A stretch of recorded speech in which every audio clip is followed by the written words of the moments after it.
Ito po mga kababayan, oh, panibagong ebidensya na naman. Ito po 2 AM na po ngayon, June 3, Lunes. Hanggang ngayon, ayan po ebidensya. Wala pa rin po talagang tulo. Hanggang 4 na araw na po lahat ng punong namin ng tubig. Naipon, wala na ho talagang tubig na. Wala na kaming tubig. 4 na araw na po dito na wala po talagang tubig ang prime water na binibigay. Deadma po sila.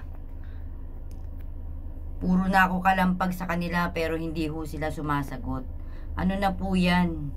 Ano na pong ginagawa ng prime water? Pero buwan-buwan naniningil sila, nagbabayad daw ng buwan-buwan ng buo. Pero nakita nyo, deadma sila. Maski pang 4 na araw na po ngayon na walang tulo ng tubig.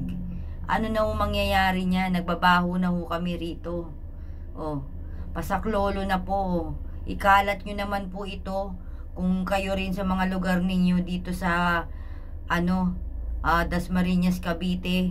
Kung wala rin kayong mga tubig dyan, ikalap nyo po ito. Sobra na yung ginagawa ng prime water. Ilang taon na silang ganyan.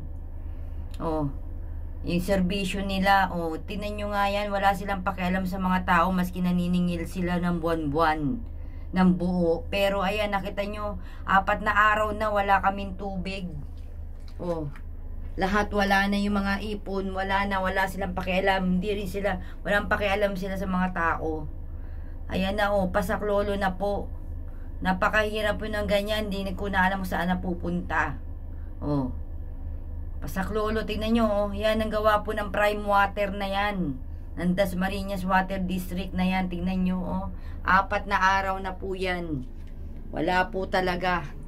Hindi ko na alam kung ano nang gagawin. Diyos ko, wala talagang awa, walang konsensya. Yan ang ebidensya.